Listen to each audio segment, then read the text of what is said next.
ассалому алейкум бинандагони гиромӣ. нашри муфассали барномаи ахборро бо муҳимтарин мавзӯъҳо манзури шумо мегардонем.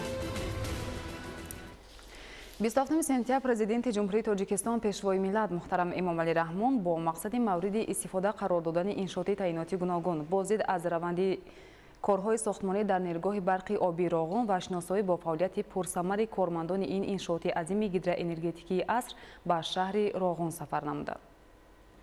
27 сентябр президенти ҷумҳурии Тоҷикистон пешвои миллат муҳтарам Эмомалӣ Раҳмон бо мақсади ифтитоҳи як қатор иншооти таъиноти гуногун ва боздид аз раванди корҳои сохтмонӣ дар нерӯгоҳи оби Роғун ба шаҳри Роғун ташриф оварданд. Сафари кории сарвари давлат муҳтарам Эмомалӣ Раҳмон нахуст бо ифтитоҳи маркази рушди малакаҳои касбӣ оғоз гардид. иншооти хуштарҳу замонавии навбунёд дар шаҳри Роғун бо дастгирии ҳукумати ҷумҳурии Тоҷикистон ва ҷалби $2.9 миллион аз шарикони хориҷии рушд дар доираи дастур ҳидоятҳои пешвои миллат муҳтарам Эмомалӣ Раҳмон бо мақсади таъмин ва таъсиси ҷойҳои навикорӣ, беҳтарсозии малакаи касбӣ ва ба шуғли доимӣ фаро гирифтани аҳолӣ ба истиқболи ҷашни бузурги миллӣ 35-солагии истиқлоли давлатии ҷумҳурии Тоҷикистон бо сифати баланд ва ҷавобгӯ ба талаботи меъморӣ бунёд гардидааст. иттилоъ дода шуд ки маркази рушди малакаҳои касбӣ дар шаҳри Роғун аз бинои таълимӣ ва хобгоҳи чорошона, 8 устухонаи таълимӣ ва биноҳои ёрирасон иборат аст. корҳои сохтмонӣ дар иншоот тибқи лоиҳаи таърезишуда ва талаботи меъёру қоидаҳои сохтмонӣ моҳи августи соли 2022 оғоз гардида дар муҳлати муайяншуда бо сатҳу сифати баланд анҷом дода шудааст. бинои маркази рушди малакаҳои касбӣ дар шаҳри Роғун дар масоҳати умумӣ беш аз 2 гектар бунёд гардидааст. шароити муҳайё гардида дар ин марказ имконият медиҳад ки раванди таълим дар як баст барои то 150 нафар ба роҳ монда шавад ва ҳамин тариқ дар як сол беш аз 1800 нафар ба омӯзиш фаро гирифта шаванд. маркази мазкур ҷиҳати омода намудани мутахассисон дар самти энергетика бунёд шудааст. бо дастуру супоришҳои пешвои муаззами миллат чунин марказҳо дар дигар шаҳр ноҳияҳои ҷумҳурӣ низ бунёд гардиданд. маркази рушди малакаҳо дар шаҳри Роғун аз хобгоҳ ва синфхона, устохона, декхона ва дигар иншоотҳои ёрирасон иборат мебошад. ҷавондухтароне ки дар маркази мазкур ба касбомӯзӣ фаро гирифта мешаванд, стипендия пешбинӣ гардидааст. барои ҷалби занон ба касбомӯзӣ ин ҳам заминаи хубе барои занон мебошад. маркази рушди малакаҳои касбӣ аз 10 синфхонаи барҳавои таълимӣ бо 90 компютер, толорҳои таҷрибаомӯзӣ ва бисёрфунксионалӣ, ҳуҷраҳои машваратӣ, санитарию гигиенӣ, меъморӣ, маҷлисгоҳ бо 135 ҷойи нишаст ва дигар иншооти ёрирасон иборат мебошад. дар раванди сохтмони иншооти мазкур беш аз 200 нафар сокини маҳаллӣ бо кори муваққатӣ ҷалб гардида буданд. баъди ба истифода додани марказ 38 нафар бо кори доимӣ таъмин шуданд. дар марказ дар баробари омӯзиши 4 касби соҳаи барқ, ҳамчунин омӯзиши забонҳои хориҷӣ аз ҷумла англисӣ, русӣ ва кореягӣ ба роҳ монда шудааст, ки ҳар як хонанда баъди хатм соҳиби сертификати байналмилалӣ гардад. дар маркази рушди малакаҳои касбӣ дарсҳои назаравӣ ва амалӣ ба роҳ монда шудааст. шароити фароҳамгардида дар маркази мазкур имкон медиҳад ки новобаста ба сину сол нафароне ки хоҳиши завқи соҳибкасб шудан доранд метавонанд дар ин ҷо ба омӯзиши касбҳои гуногун фаро гирифта шаванд. иншооти навбунёд бо таҷҳизоту лавозимоти зарурӣ таъмин буда дар он камераҳои назоратӣ насб гардидааст.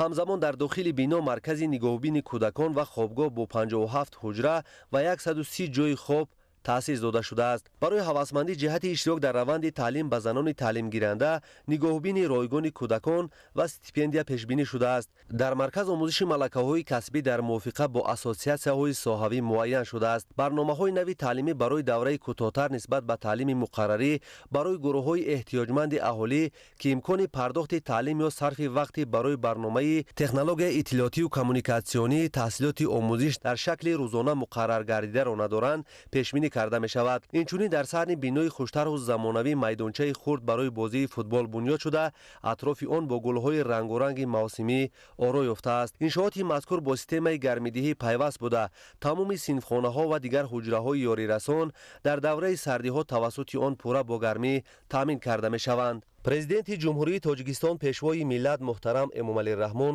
зимни шиносоӣ дар иншооти навбунёд ба масъулин барои таъсиси ҳамин гуна марказҳо дар тамоми шаҳру ноҳияҳои кишвар, инчунин ҷобаҷогузории омӯзгорон ва омода намудани мутахассисони ҷавобгӯ ба талаботи бозори меҳнат дастуру супоришҳои мушаххас доданд. дар идомаи сафари корӣ ба шаҳри Роғун 27 сентябр президенти ҷумҳурии Тоҷикистон пешвои миллат муҳтарам Эмомалӣ Раҳмон хатти интиқоли барқӣ аз дастгоҳи тақсимкунандаи пӯшидаи элегазии нерӯи барқи оби Роғун то зеристгоҳи барқии Роғун бо дарозии 12,7 километр ва васеъсозии дастгоҳи тақсимоти кушодаи зеристгоҳи барқии Роғунро баъд аз навсозӣ ба истифода доданд. дастгоҳҳои зеристгоҳ дорои сифати баланд буда аз давлатҳои пешрафтаи дунё ворид ва насб гардиданд. 27 сентябр президенти ҷумҳурии Тоҷикистон пешвои миллат муҳтарам Эмомалӣ Раҳмон дар идомаи сафари корӣ ба шаҳри Роғун хатти интиқоли барқи 220 киловолта аз дастгоҳи тақсимкунандаи пӯшидаи элегазии 220 киловолтаи нерӯгоҳи обии Роғун то зеристгоҳи барқии Роғун бо дарозии умумии 12,7 километр ва васеъсозии дастгоҳи тақсимоти кушодаи 220 киловолтаи зеристгоҳи барқии 220-110-35 киловолтаи Роғунро баъд аз навсозӣ мавриди баҳрабардорӣ қарор доданд. ба сарвари давлат муҳтарам Эмомалӣ Раҳмон иттилоъ дода шуд, ки баъд аз навсозӣ ва васеънамоии зеристгоҳи мазкур барқи истеҳсолгардидаи нерӯгоҳи обии Роғун тавассути хатти барқии 220 киловолта аз дастгоҳи тақсимоти пӯшидаи элегазии 220 киловолтаи нерӯгоҳи обии Роғун то дастгоҳи тақсимоти кушодаи зеристгоҳи барқии 220-110-35 киловолтаи Роғун интиқол ёфта ба низоми ягонаи энергетикии кишвар пайванд мешавад ва ба ин васила эътимоднокии системаи энергетикии кишвар баланд мегардад. зеристгоҳи барқии 220-110-35 киловолтаи Роғун баъд аз навсозии сокинони шаҳри Роғун, ноҳияҳои водии Рашт, Файзобод ва қисман шаҳри Ваҳдатро доимӣ бо барқ таъмин менамояд.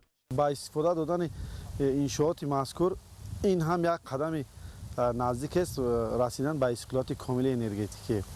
انشاءات مذکور نیروی برق تولید نموده نیروگاه برق آبی راغون رو توسط خطای انتقال برقی 220 کیلوولت به نظام انرژتیکی یگانه جمهوری تاجیکستان پیوست نموده تامینات اعتمادناکی سیستم انرژتیکی تاجیکستان رو دوچند می‌گرداند. تجدید دستگاه‌های کشوده 220 کیلوولت زیرسگاه برقی راغون این با ساختن 9 چشمک 220 کیلوولت و از این 9 چشمک عین زمان 2 چشمک احتیاطی برای رشد آینده انرژتیک تاجیکستان در منطقه ساخته شده است. مورد به ذکر است که با توجه به واسطه اساسگذار صلح و وحدت ملی پیشوای ملت پرزیدنت جمهوری تاجیکستان محترم امامعلی رحمان در ساحه انرژتیک کشور روز به روز نوگانی‌ها به نظر می‌رسند. ساختمان انشاءات انرژتیکی امکانیت می‌دهد که سیستم انرژتیکی جمهوری تاجیکستان با تجهیزات‌های نوی حاضر زمان معاصر روز به روز پیوست کرده می شود. زیرسگاه برقی راغون توسط دستگاه‌های کشوده 220 کیلوولت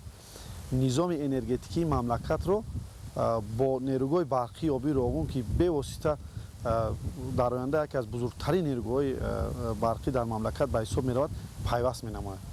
иншооти нави соҳа ба истиқболи ҷашни 35-солагии истиқлоли давлатӣ бо дастгирии ҳукумати ҷумҳурии Тоҷикистон дар ҳамкорӣ бо шарикони рушд ба маблағи умумии 11 миллион доллари амрикоӣ бо сифати баланд ва ҷавобгӯ ба талаботи стандартҳои байналмилалӣ бунёд гардидааст. зеристгоҳи мазкур бо мақсади саҳмгузорӣ дар яке аз ҳадафҳои стратегӣ расидан ба истиқлолияти энергетикӣ ва саҳм гузоштан дар рушди саноатикунонӣ бо суръати кишвар инчунин таъмини аҳолӣ бо нерӯи барқ сохта шудааст.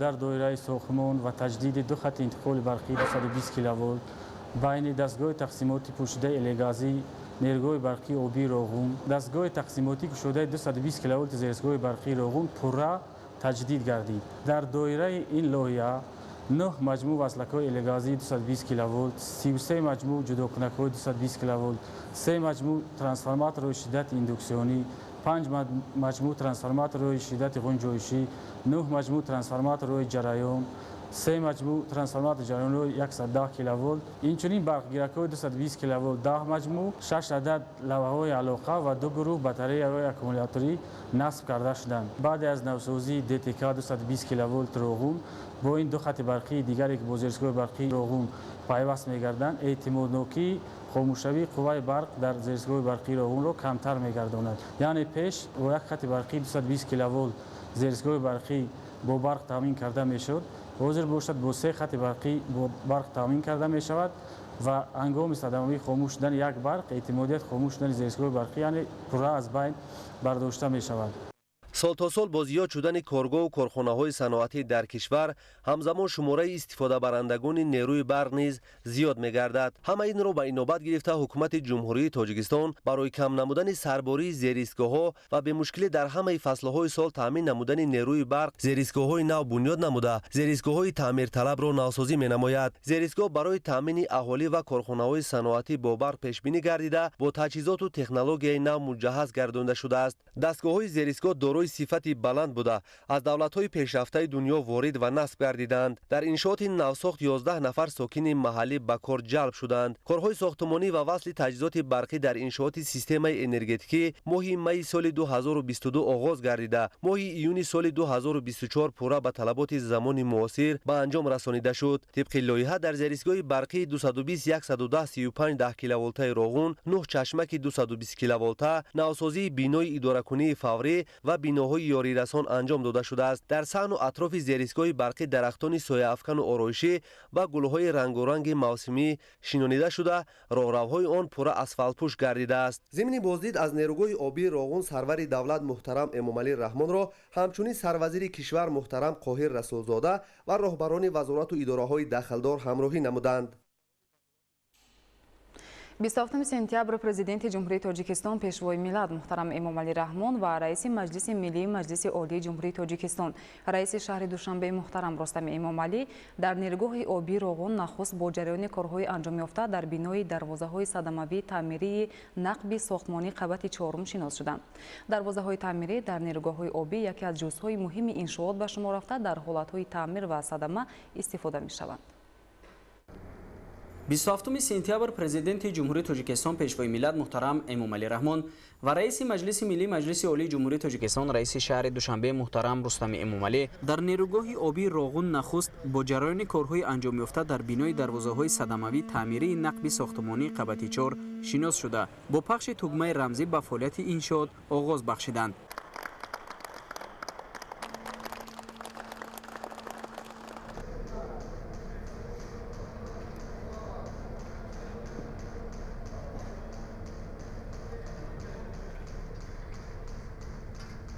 дарвозаҳои садамавии таъмирии нақби сохтмонии қабати 4 дар баландии 1088 метр аз сатҳи баҳр ҷойгир буда корҳои бунёдӣ бо назардошти меъёрҳои ҷаҳонии соҳаи энергетика анҷом ёфтааст. дарозии дарвозаҳо 12.5 метрро ташкил дода бо истифода аз маҳсулоти корхонаҳои ватании насби таҷҳизоти гаронарзиш сохта мешавад. бояд гуфт ки корҳои сохтмону васалгарӣ дар ин иншоот аз соли 2019 оғоз гардида онро бинокорони корхонаи пудратии ҷамъияти саҳомии кушодаи тоҷи гидромонтаж ба иҷро расониданд. иҷроиши корҳои васлу насби оҳанфулузот ва таҷҳизоти гидромеханикӣ дар ин минтақа мутаносибан 1150 ва 936 тонаро ташкил медиҳад.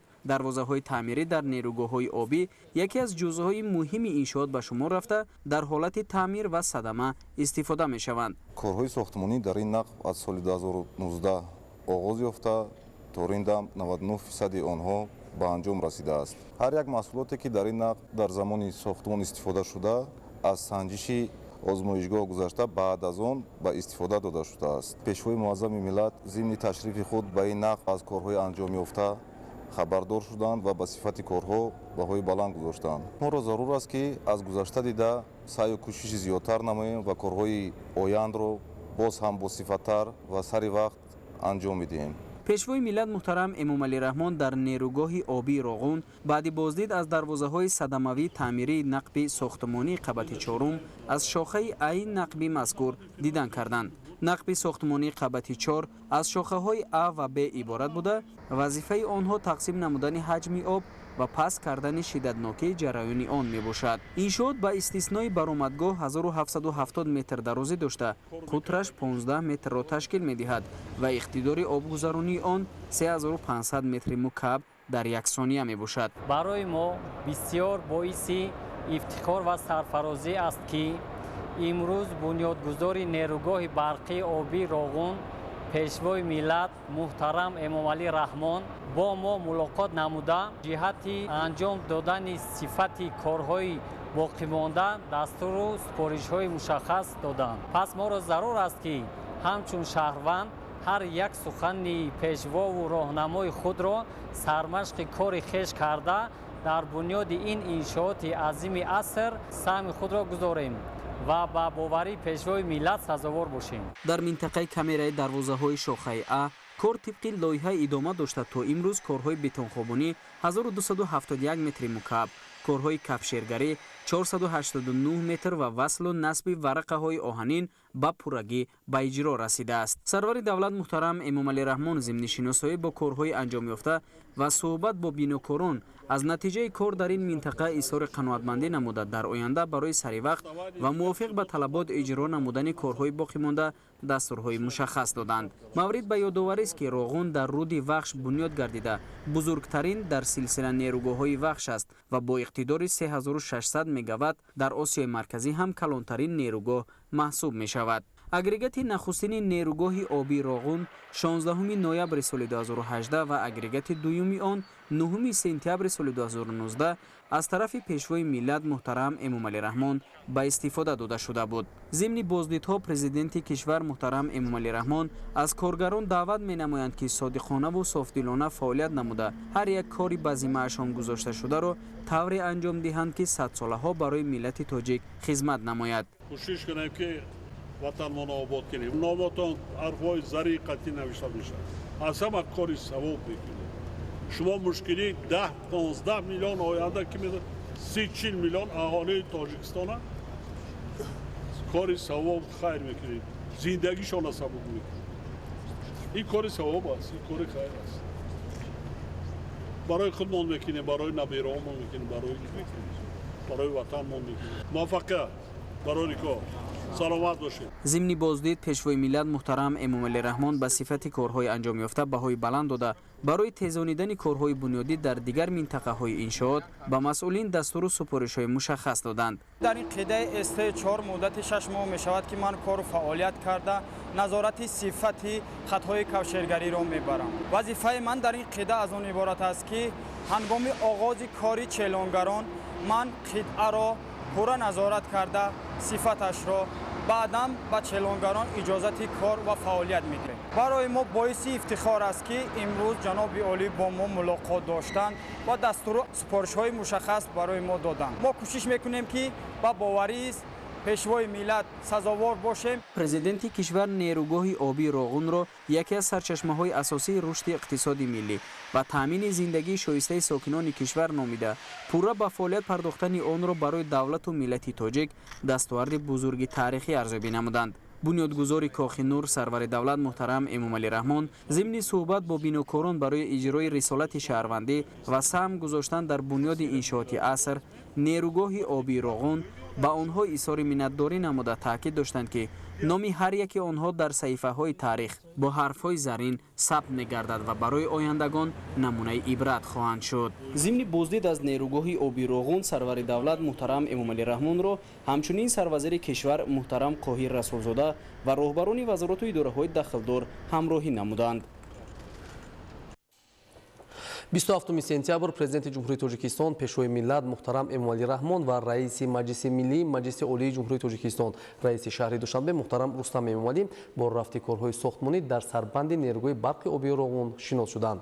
дар минтақаи сарбанд дар маҷмӯъ 21 миллион метри мукааб маводи гуногуни сохтмонӣ хобонида шудааст. таваҷҷӯҳ намоед. 27 сентябр президенти ҷумҳурии Тоҷикистон пешвои миллат муҳтарам Эмомалӣ Раҳмон ва раиси маҷлиси миллии маҷлиси олии ҷумҳурии Тоҷикистон раиси шаҳри Душанбе муҳтарам Рустами Эмомалӣ бо рафти корҳои сохтмонӣ дар сарбанди нерӯгоҳи обии Роғун шинос шуданд. дар ин ҷой аз сатҳи баҳр дар баландии 1140 метр то 1300 метр корҳои таркишию хокбарорӣ ки ҳаҷми умумии лоиҳавии он 880 000 метри мукааб мебошад пурра анҷом ёфтааст. насби лангарҳои оҳанин 80%, лангарҳои фишордор 85% ва корҳои арматурбандию бетонхобонӣ 81% иҷро шудааст. ҳоло корҳои мустаҳкамкунӣ дар болои обқабулкунандаҳои доимӣ аз рӯи лоиҳа идома дошта ҳадафи коргарону мутахассисон ба иҷрои босифати нишондодҳо равона карда шудааст. ҳаҷми умумии корҳои бетонхобонӣ бошад дар ин мавзеъ 55 000 метри мукаабро дар бар мегирад ки то имрӯз 80% иҷро шудааст. дар қидаи мазкур 130-140 нафар нерӯҳо кор мекунанд. کار هم بستی می باشد، شفت روزانه و شفت شبانه در دو بستی کار میکنند. در قیده مذکور صفت کار همه روزه سنجیده می شود از طرف نمایندگان کارفرما. 2 سال میشه که در این نیروگاه کار و فعالیت می نماییم. ما جوانان البته که امروز با مشاهده و سرجمعانه کوشش می نماییم که ذره هم باشه سهم ارزنده خود را در این نیروگاه گذاریم. در منطقه ядрои Сарбанд кор ба таври шабонарӯзӣ дар 2 баст идома дошта ҳамарӯза зиёда аз 160 техникави механизмҳои пуриқтидор сафарбар карда мешавад. танҳо дар минтақаи ядрои Сарбанди нерӯгоҳ наздики 400 нафар машғули коранд. дар ин нерӯгоҳи барқи оби Роғун ба ҳайси ронанда кор фаъолият карда истодам. хеле ки ба ҳама маълум аст инҷо Роғун аст, Роғун овозадор аст. نه فقط در جمهوری تاجیکستان، بیرون از جمهوری تاجیکستان در دیگر دولت‌ها راغون ما آوازدار است. من امروز افتخار میکنم که من زن هستم، مادر هستم، برابر مردان بننگ و بناموس در این نیروگاه برقی آبی راغون سهمگزار هستم. من امروز برای وطن، برای آبادی وطن، برای بهبودی وطن کار و فعالیت دارم. راغون آبادی تاجیکستان ما است، راغون آبادی خاندان ما است.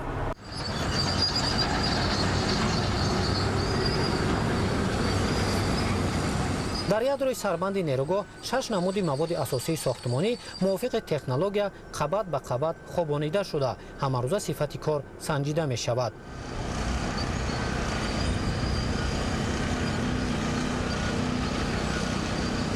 مقصد ما هست که زودتر به اتمام رساندن کارهای ساختمانی و از رساندن روشنایی وقتی یعنی مردم است. ҳоло хобонидани мавод аз ҷумла гилхок ва филтрҳо дар ядрои Сарбанд дар сатҳи 1013 метр аз сатҳи баҳр идома дорад. ҳаҷми лоиҳавии гилхок дар ядрои Сарбанд 7.5 миллион метри мукааб пешбинӣ гардидааст ва то имрӯз зиёда аз 561 000 метри мукааб хобонида шудааст. дар минтақаи Сарбанд дар маҷмӯъ 21 миллион метри мукааб маводи гуногуни сохтмонӣ хобонида шудааст. дар як рӯз ба ҳисоби миёна Сарбанди нерӯгоҳ тақрибан 50 сантиметр баланд бардошта мешавад. мо хурсандимон ҳамеа ки дар ватани худ кор кезем, ватанро обод кезем барои ояндаи ватани Тоҷикистон. имсол сатҳи об дар обандбор 5 метр баланд бардошта шуда ба 1075 метр баробар гардидааст. баландии лоиҳавии Сарбанди нерӯгоҳи обии Роғун 335 метрро ташкил медиҳад ки баландтарин садди чунин нав дар ҷаҳон ба ҳисоб меравад. мо хобондани гилхок ва филтрҳоро аз нишонаи 984 оғоз карда будем ки айни ҳол дар нишонаи 1320 қарор дорем ки мо тамоми кормандон дастур ва сипоришҳои пешвои муаззами миллатро сармашқ худ гирифта бояд ҳисси ватандӯстию рӯяи баланди ватандорӣ иҷро карда истодем ки ҳарчи зудтар ин иншооти азими стратегиро бунёд намоем. орзуи ман амалӣ шуд ки ман дар ин нерӯгоҳи барқи оби Роғун сами худамро барои ояндаи миллат, барои ояндаи Тоҷикистони азим аввалмон гузошта истодаам. қабатҳои назди кӯҳ бошад мувофиқ ба талаботи технологӣ мустаҳкам карда мешавад. дар минтақаи ядрои Сарбанд корҳои сементрезӣ ва мустаҳкамкунандаи паҳлӯҳои чап ва рости кӯҳ то сатҳи 1110 метр бо шумораи 5093 чоҳ идома дошта то имрӯз 1800 чоҳ парма ва сементрезӣ шудааст.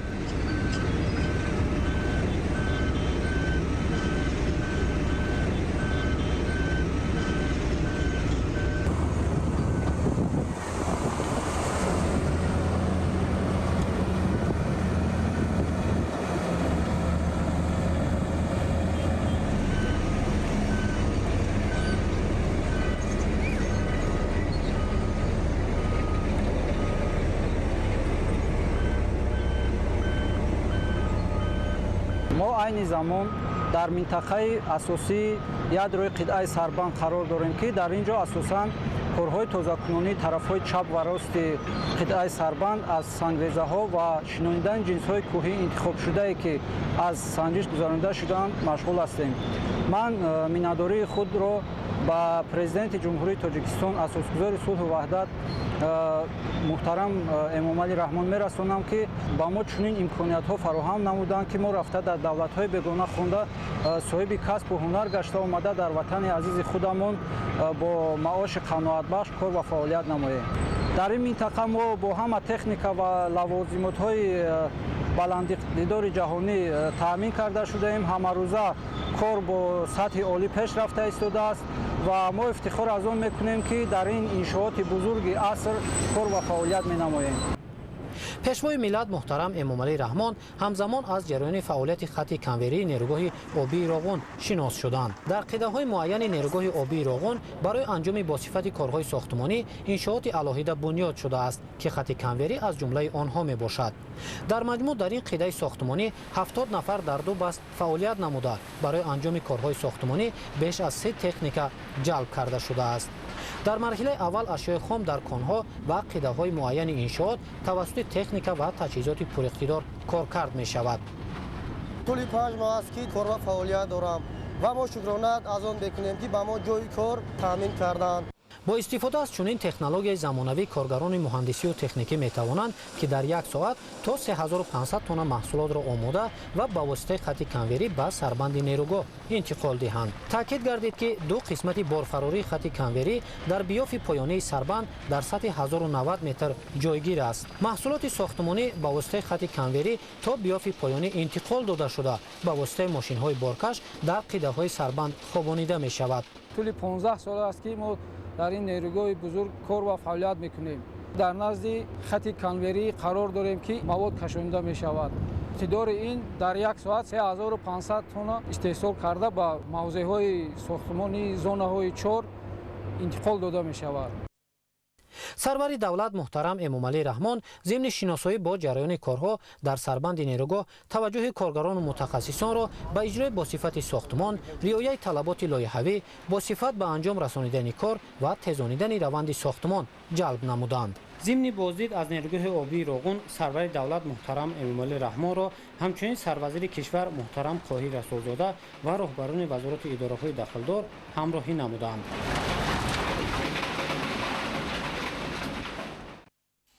27 сентябр президенти ҷумҳурии Тоҷикистон пешвои миллат муҳтарам Эмомалӣ Раҳмон ва раиси маҷлиси миллии маҷлиси олии ҷумҳурии Тоҷикистон раиси шаҳри Душанбеи муҳтарам Рустами Эмомалӣ дар идомаи боздид аз нерӯгоҳи обии Роғун бо рафти кор дар нақбҳои обрави агрегатҳои рақами 3 ва рақами 4 обқабулкунандаи доимӣ дар сатҳи 1152 метр аз сатҳи баҳр шинос шуданд. сифати корҳо дар ин қитъа ҷавобгӯи талабот буда тамоми тадбирҳои бунёдӣ шуруъ аз омодасозии мавзеъ то ба бетонрезиву лангарбандии сақфу деворҳо ва дигар корҳо бо низоми хоси сохтмонӣ аз рӯи стандартҳои бехатарии муҳандисӣ амалӣ карда мешаванд. 27 сентябр президенти ҷумҳурии Тоҷикистон пешвои миллат муҳтарам Эмомалӣ Раҳмон ва раиси маҷлиси миллии маҷлиси олии ҷумҳурии Тоҷикистон раиси шаҳри Душанбе муҳтарам Рустами Эмомалӣ дар идомаи боздид аз нерӯгоҳи обии Роғун бо рафти кор дар нақбҳои обрави агрегатҳои рақами 3 ва рақами 4 обқабулкунандаи доимӣ дар сатҳи 1152 метр аз сатҳи баҳр шинос шуданд. корҳо дар деворҳои болоии иншооти мазкур аз қабили таркишию хокбарорӣ ва сементрезию мустаҳкамгардонӣ инчунин дохили нақбҳои обгузар аз тарафи мутахассисони ватанӣ анҷом дода мешавад. айни замон мо қарор дорем дар тарози 1172 дар рӯбарои обқабулкунакҳои доимӣ агрегати 3 ва 4 дар қитъаи мазкур корҳои таркишӣ ва хокбардорӣ ки ҳаҷми умумии 1 миллион 600 ҳазор кубро ташкил мекард то имрӯз 1 миллион 300 ҳазори он ба пуррагӣ анҷом шудааст ки ин 85% ҳаҷми умумиро ташкил медиҳад. дар қитъаи мазкур насби лангарҳои ажега ки 1175 мебошад 146 ҳазор метри тӯлониро дар бар мегирифт ки то имрӯз 30% он ба анҷом расидааст. лангарҳои пения ки ҳаҷми умумии он 110 ҳазор метри тӯлиро ташкил медод то имрӯз 30% он анҷом шудааст. иттилоъ дода шуд ки то ин замон иҷрои корҳои нақбканӣ ва мустаҳкамкорӣ дар ин нақбҳо ба анҷом расонида шуда иҷрои корҳои сементрезӣ ва мустаҳкамкунӣ идома дорад. пешвои миллат муҳтарам Эмомалӣ Раҳмон ба корҳои то имрӯз анҷомёфта баҳои баланд дода масъулонро ба босифат ва дар муҳлати муқаррар гардида ба анҷом расонидани корҳо ҳидоят намуданд. дар ин қитъа корҳои лоиҳавӣ аз ҷониби коргарон ва мутахассисон ки ба таври шабонарӯзӣ фаъолият менамоянд бо сифати баланд идома дошта марҳила ба марҳила ба сатҳи ниҳоӣ наздик мешаванд. ба роҳбари давлат иттилоъ доданд ки нақбҳои болоии обгузари рақами 3 ва рақами 4 пурра канда бо рӯйпӯши муваққатӣ мустаҳкам карда шуда ва сементрезию мустаҳкамсозии ниҳоии он дар ҳаҷми мутаносибан 30 ва 20% анҷом дода шудааст. дар толори обгузари қабати болоии обрасони туннели 3 ҳамаи корҳои ҳафорӣ пурра ба анҷом расида шудагианд. қисмати корҳои сементатсиониш 30% иҷро шудагианд.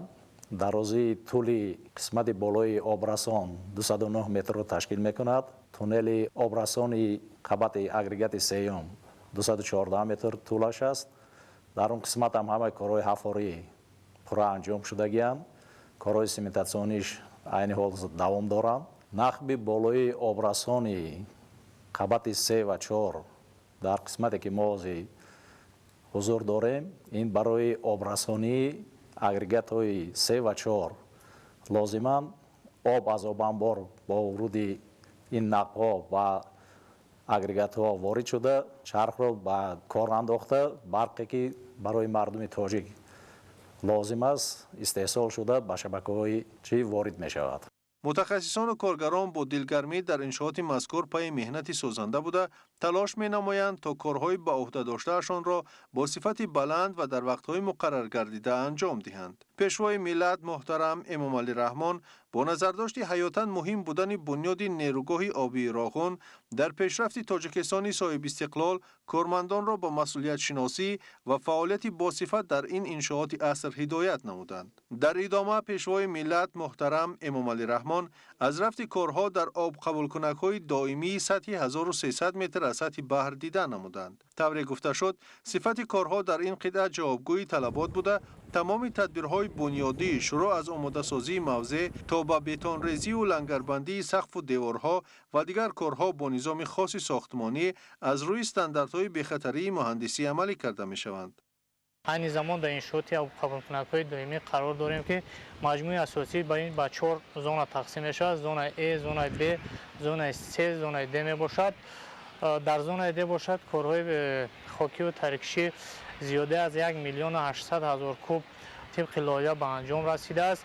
корҳои насби васли лангарҳои ажега дарозияшон 11.80, 5.85 тибқи нақша зиёда аз 63 ҳазор наздик ба 70% анҷом шудааст. ҳамчунон пӯшидани маҳлулои битонӣ дар 3 қабат зиёда 255 ҳазор метри квадратӣ ба анҷом расидааст. мо дар иншоот мактаби бузурги ва тандурустиву хештаншиносиро омӯхта ҳидоятҳои ҳамешагии сарвари давлат мо кормандон ва муҳандисонро рӯҳ илҳоми тоза бахшида талош мекунем ки корро мувофиқи стандартҳои ҷаҳонӣ пеш барем. барои ҳамаи сохтмончиён бахсус барои мо ҷавонон ифтихори хеле бузург аст ки дар иншооти аср нерӯгоҳи барқии обии Роғун кору фаъолият менамоем.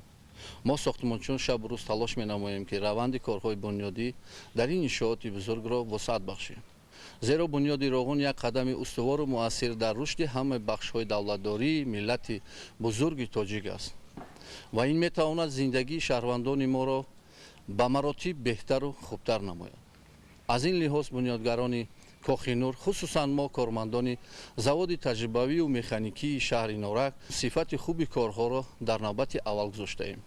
афзоиш додани истеҳсоли барқ барои таъмини рушди муназзаму устувори иқтисоди миллӣ, қонеъ гардонидани талаботи рӯз ба рӯз афзояндаи соҳаҳои истеҳсолӣ ва аҳолии кишвар ба он аз ҷумлаи заруратҳои аввалиндараҷа ба ҳисоб меравад. бо бунёди ин нерӯгоҳи бузург дар баробари аз байн рафтани норасоии нерӯи барқ, инчунин рушди соҳаҳои гуногуни иқтисодиёт, муҳайё намудани ҷойҳои нави корӣ ва беҳтар гардонидани ҳаёти иҷтимоии мардум заминаи устувор фароҳам мегардад. пешвои миллат муҳтарам эмомалӣ раҳмон зимни шиносоӣ бо раванди корҳо бо қаноатмандӣ иброз доштанд ки бо заҳмати содиқонаи бунёдгарони иншооти муҳими аср дар ин қитъаи сохтмонӣ корҳо хеле пеш рафтаанд. корҳои сохтмонӣ дар нерӯгоҳи обии Роғун тибқи нақша бо сатҳу сифати баланд идома дошта, бунёдгузорони ин кохи нур ба таври шабонарӯзӣ заҳмат мекашанд то дар рушду пешрафти Тоҷикистони соҳибистиқлол саҳм гузоранд. дар обқабулкунаки доимӣ корҳои васл насби анкерҳои пения ва ажега гузошта истодаем ва инчунин хобондани битон дар зонаи С аз тарози 1150 то 1240 рафта истодааст. дар зонаи Э бошад корҳои васл насби анкерҳо инчунин бетонпошии сеткабандӣ бо суръат идома карда истода аст.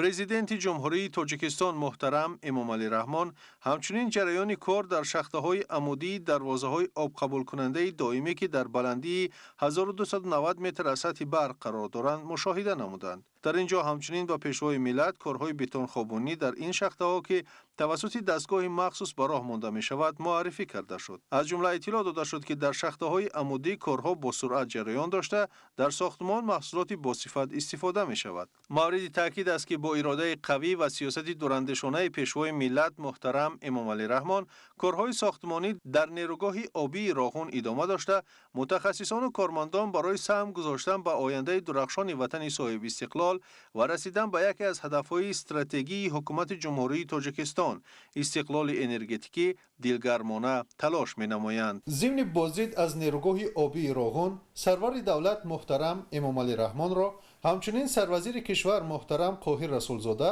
ва роҳбарони вазорату идораҳои дахлдор ҳамроҳӣ намуданд. президенти ҷумҳурии тоҷикистон пешвои миллат муҳтарам эмомалӣ раҳмон ва раиси маҷлиси миллии маҷлиси олии ҷумҳурии тоҷикистон раиси шаҳри душанбе муҳтарам Рустами Эмомалӣ дар идомаи сафари корӣ дар шаҳри Роғун аз сарбанди ҳимоявии руди оби шӯр боздид намуда бо иқтидори ҳимоявии он низ шинос шуданд.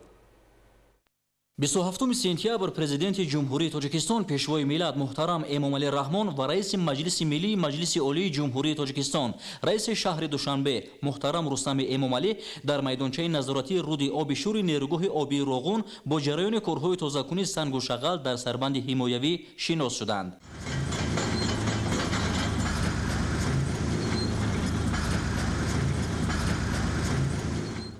сарбанди ҳимоявӣ бо мақсади пешгирӣ аз хатари селу обхезӣ дар оби шӯр ки ҳамасола дар мавсими боронгарӣ ба вуқӯъ меояд бунёд карда шудааст. зимни шиносоӣ аз раванди фаъолият дар сарбанди ҳимоявии оби шӯр ба сарвари давлат муҳтарам Эмомалӣ раҳмон иттилоъ доданд ки тоза намудани пешдарғоти сарбанд бо истифода аз 70 нақлиёти соҳавии пуриқтидор ва бо ҷалби 100 нафар мутахассисони маҳаллӣ сурат мегирад. барои дар сатҳи зарурӣ таъмин намудани иқтидори ҳимоявии сарбанд тоза намудани сангу шағал ва дигар селовардҳо дар ҳаҷми 350 000 метри мукааб зарур аст ва то имрӯз корҳои иҷро шуда 50 000 метри мукаабро ташкил менамояд. ёдовар мешавем ки сарбанди ҳимоявии оби шӯр дар масофаи 1500 метр болотар аз соҳили дарё дар баромадгоҳи нақбҳои обпартои нерӯгоҳ сохта шудааст. бунёди он вуруди сангҳои гаронвазн ба нақбҳои обпартои нерӯгоҳро пешгирӣ намуда ба таъмини фаъолияти муназзами иншооти аср нерӯгоҳи Роғун мусоидати фаъол менамояд.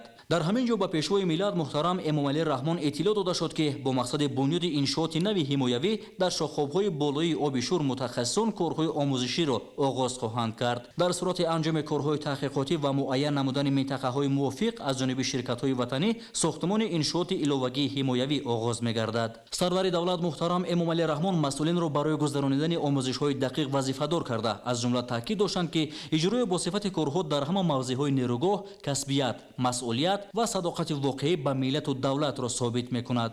ҳазбаски нақши муассир гузоштан дар бунёди нерӯгоҳи барқи обии Роғун ки бузургтарин мактаб дар самти омодасозии мутахассисони соҳаи гидроэнергетикӣ маҳсуб меёбад, қадами бузург дар роҳи расидан ба таъмини истиқлоли энергетикӣ, рушди иқтисоди миллӣ ва таъмини зиндагии шоистаи ҳар фарди ватан хоҳад буд.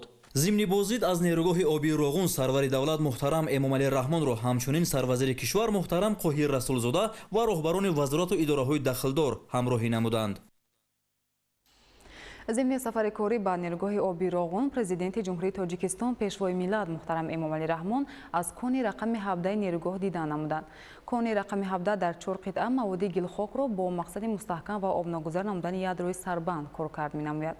گزارش همکاران ما 27 سپتامبر پرزیدنت جمهوری تاجیکستان پیشوای ملت و رئیس مجلس ملی مجلس عالی جمهوری تاجیکستان رئیس شهر دوشنبه محترم رستم امامعلی از روند کارها در کون رقم 17 انشاءات بزرگترین گیدر انرژتیکی عصر نیروگاه آبی راغون شناس شدند. در کانی رقم 17 مواد گیلخاک توسط 8 دستگاه معاصر و 3 کارخانه شرکت پیمانکاری لوتی 2 ویبیلد با جلب متخصصان جمعیت سهامی کشاده تاجیک گیدروالکترومنتاژ کار کرد و ذخیره کرده می شود. به پیشوای ملت محترم امامعلی رحمان اطلاع داده شد که برای کارکرد گیلخاک در 4 قطعه کانی رقم 17 دستگاه و تجهیزات معاصر گذاشته شده است که توسط آنها این مواد با اندازه های 0.20 0.50 و 0.200 میلیمتر استحصال کرده می شود. اقتدار لایحه‌ای هر یک دستگاه کارکرد گیلخاک از 50 تا 100 تن را در یک ساعت تشکیل می دهد. چون دیگر قطعه های ساختمانی کارگران و متخصصان صاحب تخصص با استفاده از ماشین و مکانیزم های معاصر کارکرد و ذخیره گیلخاک را در کان رقم 17 با سطح و صفت بلند به انجام می رسانند. تا حال در کان مذکور 1.5 میلیون متر مکعب گیلخاک کارکرد و ذخیره گردیده است. گیلخاک کارکرد شده در یادروی سربند نیروگاه با مقصد مستحکم نمایی و آبناگذر نمودن آن استفاده کرده می شود. موافق لایحه حجم گیلخاک در یادروی سربند 7.5 میلیون متر مکعب را تشکیل می دهد و تا سطح 1110 متر 335 میلیون متر مکعب خوابانیده می شود. در اینجا ما کارکرد گیلخاک برای استفاده بردن سربند اساسی یعنی که یادرو برای مونده گیلخاکی که ما در کان 17 کارکرد میکنیم در سربند یعنی که در یادرو در جای اساسی سربند استفاده برده می شود. وظیفه‌اش نگذراندن آب از پلاتین است. 270 کس کارگر کار میکند. مکانیزم ها باشد قریب که 50 عدد در یک بس کار میکند. автомобил های بارکش که از 40 تن تا 90 تن وزن باربرداریشان است 67 تا 75 عدد و حساب می رود. در کان 17 یک چند زوادهای خرد و کلانی است که موادهای 0.20 0.50 و 0.200 کارکرد کرده برده ذخیره کرده می شود در کان 17 و پس آن از اینجا برده به منطقه یادرو خوابانیده می شود. طبق طلبات و معیارهای ساختمانی بعد به انجام رسیدن کارهای بتونی در یادروی سربند خوابانیدن گیلخاک ماه ایون سال روان از سطح 984 متر شروع گردید. حالا در کان 67 ماشین بارکش با اقتدار وزن برداری از 40 تا 90 تن به کشانیدن گیلخاک تا منطقه یادروی سربند مشغول است. اطلاع داده شد که از ماه ایون تا امروز از کان رقم 17 در یادروی سربند 350,000 متر مکعب گیلخاک خوابانیده شده است. جهت کارکرد و ذخیره گیلخاک حالا در کان رقم 17 270 نفر متخصصان در 2 بست شبانه روزی زحمت میکشند. از جانب جمعیت سهامی کشاده تاجیک گیدروالکترومنتاژ برای ساختمان نیروگاه آبی راغون در قطعه های گوناگون نیروگاه زیاده از 6200 نفر کارمندان و مهندسان و 950 تکنیکی و مکانیزم های معاصر به کار جلب شده است. موردی تاکید است که کارهای ساختمانی در این انشاءات گیدروانرژتیکی کشور لحظه قطع نگردیده بنیادگذاران نیروگاه آبی راغون با حس بلندی و تندرستی، صداقت و مردانگی و عزم و اراده استوار شاهکاری می نمایند. در این نقطه که ما این زمان قرار داریم که کاریر 17 هم از زوادهای استحصالی گیلخاک کار فعالیت کرده ایستادند. در خود همین منطقه امروز زیاده از 100 автомашина کار کرده ایستاده است. چخیلی که دیده ایستاده در همه ابیکت کار در اوج اعلا رفته ایستاده است. ما از آن افتخار میکنیم که در بنیاد نیروگاه برقی آبی راغون سهم خود را گذاشته ایستاده ایم. پرزیدنت جمهوری تاجیکستان محترم امامعلی رحمان از فعالیت نظررس کارگران و متخصصان در کان رقم 17 در سمت کارکرد و ذخیره گیلخاک اظهار قناعتمندی نموده برای آماده سازی با صفت گیلخاک تامین سریوقتی منطقه یادروی سربند با آن و تحکیم روند کارهای ساختمانی به مسئولان دستور و سپارش‌های مشخص دادند. ضمن بازدید از نیروگاه آبی راغون سروری دولت محترم امامعلی رحمان را همچنین سروزیر کشور محترم قاهی رسولزاده و راهبران وزارت و اداره‌های داخلدار همراهی نمودند. 27 سپتامبر президент ҷумҳурии тоҷикистон пешвои миллат муҳтарам эмомалӣ раҳмон ва раиси маҷлиси миллии маҷлиси олии ҷумҳурии тоҷикистон раиси шаҳри душанбе муҳтарам рустами эмомалӣ зимни боздид аз иншооти нерӯгоҳи барқи оби роғун ба толори мошинҳо ташриф оварданд.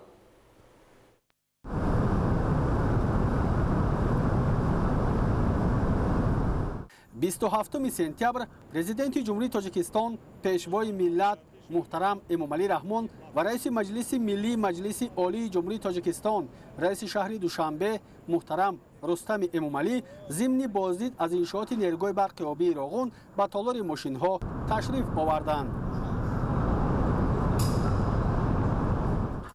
нахуст пешвои миллат аз чархи кории доимӣ ки ҳоло дар майдончаи васлгарӣ гузошта шудааст дидан намуданд. иттилоъ дода шуд ки ин чархи корӣ барои иваз намудани чархи кории агрегатҳои муваққатии 5 ва 6 дастрас шудааст ва баъди анҷом ёфтани ин кор тавоноии ҳар яке аз 200 ба 400 мегаватт баланд бардошта мешавад. ҳоло кормандону мутахассисон бо азму иродаи қавӣ ва бо умеди ояндаи боз ҳам дурахшони Тоҷикистон корҳои бунёду васлгариро дар дигар агрегатҳои нерӯгоҳ вусъат бахшида истоданд.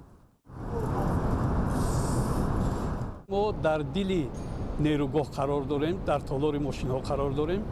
дар ин ҷо агрегатҳои роғун насб васл карда мешаванд ки тавлиди барқа низ аз ин ҷо ба вуқӯъ меояд ва нақл мешавад ба тамоми ҷумҳурӣ. мо сохта ба анҷом расонидани нерӯгоҳи барқии оби роғун мо аз буҳрони энергетикӣ баромада ба истиқлолияти энергетикӣ дастрас мешавем. дар кратери агрегати рақами 4 статори турбина бо вазни умумии 269 тонна, камераи спиралӣ бо вазни умумии 200 тонна насб гардидааст. зимни боздиди президенти кишвар муҳтарам Эмомалӣ Раҳмон маълум гардид ки дар атрофи зонуқубур конус ва камераи спиралӣ вазни арматураи басташуда 380 тонна ва бетони хубонидашуда 9579 метри мукаабро ташкил медиҳад. анкерҳои таҳкурсии сервоматерҳои дастгоҳҳои самтдиҳанда насб карда шуда корҳои арматурбандӣ ва бетонхӯбонӣ идома дорад. дар кратори агрегати рақами 3 зонуқубур ва конуси қубури ҷабанда гузошта шуда корҳои арматурбандӣ ва бетонхӯбонӣ то сатҳи 948 метр амалӣ гардидааст. дар қисмати гаризанталии қубури ҷабандаи гидроагрегатҳои 3 ва 4 корҳои сохтумонӣ идома дошта зонуқубур ва конуси қубури ҷабандаи гидроагрегати рақами 2 дар кратери гидроагрегат гузошта шудааст. корҳои арматурбандӣ ва бетонхӯбонӣ атрофи зонуқубур ва конуси қубури ҷабандаи гидроагрегати 2 то сатҳи 948 расида васли зонуқубури ҷабандаи гидроагрегати рақами 1 дар сатҳи 948 метр баробар гардида дар байни кратерҳои гидроагрегатҳои рақами 2 ва 3 идома дорад. ҳоло дар кратери гидроагрегати рақами 1 корҳои сохтумонӣ ҷараён дошта кандани ҷинсҳои кӯҳӣ то сатҳи 247 метр иҷро шудааст. лозим ба таъкид аст ки ҳар як сафари кории пешвои миллат ба ин иншооти азими энергетикӣ ба кормандону муҳандисон нерӯи тоза мебахшад ва онҳо дар тезонидани бунёди нерӯгоҳи барқи обии роғун бо масъулият ва ҳисси баланди ватандӯстӣ саҳм мегузоранд. мо корҳои худро дар ин нерӯгоҳ бо сифати баланд иҷро карда истодаем. ин нерӯгоҳ дар ояндаи Тоҷикистони мо аҳамияти муҳим дорад. бо мавриди баҳрабардорӣ қарор гирифтани агрегатҳои навбатии нерӯгоҳ дар самти татбиқи ҳадафи стратегии Тоҷикистон расидан ба истиқлолияти энергетикӣ қадамҳои устувор гузошта мешавад.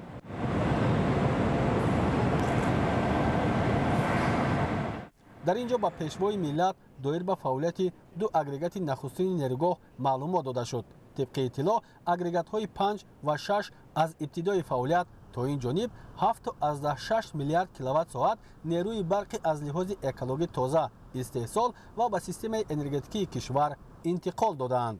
сарвари давлат муҳтарам Эмомалӣ Раҳмон аснои шиносоӣ бо ҷараёни корҳо дар толори мошинҳо ки яке аз иншооти асосии нерӯгоҳи обии роғун ба шумор меравад сифати корҳои сохтумониро баланд арзёбӣ намуда баҳри вусъат бахшидани корҳои боқимонда дастуру супоришҳои мушаххас доданд. зимни боздид аз нерӯгоҳи обии роғун сарвари давлат муҳтарам Эмомалӣ Раҳмонро ҳамчунин сарвазири кишвар муҳтарам Қоҳир Расулзода ва роҳбарони вазорату идораҳои дахлдор ҳамроҳӣ намуданд. 27 сентябр президенти ҷумҳурии Тоҷикистон пешвои миллат муҳтарам Эмомалӣ Раҳмон ва раиси маҷлиси миллии маҷлиси олии ҷумҳурии Тоҷикистон раиси шаҳри Душанбе муҳтарам Рустам Эмомалӣ аз ҷараёни корҳои насби қубурҳои обрасон дар нақби турбинии мавзеи агрегати рақами 4 нерӯгоҳи обии роғун шинос шуданд. васлу насби оҳанфилизоти обрасон дар нақби турбинии агрегатҳои 3 ва 4 аз ҷониби муҳандисону кормандони ватанӣ бо сатҳу сифати баланд ба анҷом расонида мешавад.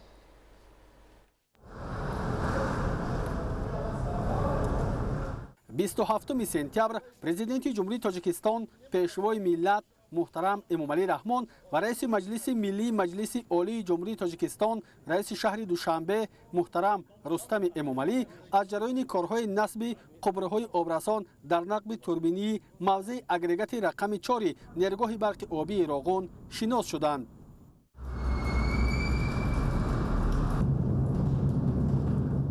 در نقب توربینه موضع اگریگات مذکور کارهای نقب‌کنی مستحکم‌کنی و سمنت‌ریزی به انجام رسیده است. درازی قسمت گریزانتالی نقب توربینه موضع اگریگات رقم 4 48 و بلندی شاخت عمودی آن 206 متر تشکیل می‌دهد. به سرور دولت اطلاع داده شد که تا امروز در نقب مذکور به مسافه 64 متر آهن فلزات نصب گردیده است که 517.4 تانه را تشکیل می‌نماید. این نقب همچون نقب آبرسان از شاخت ورتیکالی سطح 1152 متر آب قبول کنک اساسی تا به اگریگات رقم 4 خدمت میکند. قطر نقب 7 و درازیش 459 متر را تشکیل می-نماید. وصل و نصب آهن فلزات آبرسان در نقب توربینی اگریگات های 3 و 4 از جانب مهندسان و کارمندان وطنی با سطح و صفت بلند به انجام رسانیده می شود. بسم الله الرحمن الرحیم.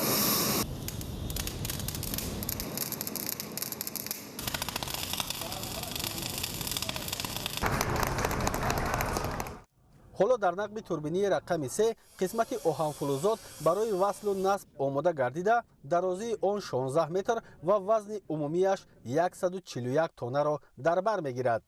آینده در قبورهای آبرسان مذکور حجم زیاد آبها با فشار بلند گیدراولیکی جاری گردیده لازم می‌آید که جهت تامین نمودن استواری کارهای کفشری در سطح صفت بلند اجرا کرده شود.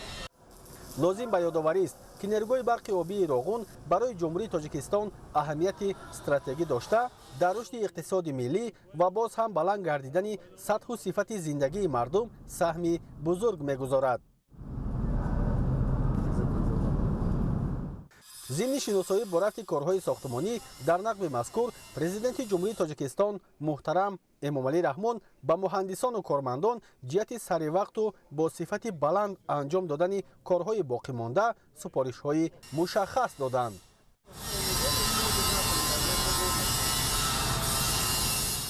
ضمن بازدید از نیروگاه آبی راغون سرور دولت محترم امامعلی رحمان را همچنین سروزیر کشور محترم قاهی رسولزاده و راهبران وزارت و اداره‌های داخلدار همراهی نمودند. بینندگان گرامی، نشر مفصل برنامه اطلاعاتی اخبار خاتمه می‌یابد. با دیگر خبر و گزارش‌های روز همکاران ما شما را در نشریات بعدی آشنا می‌سازند. با تلویزیونی تاجیکستان بمانید.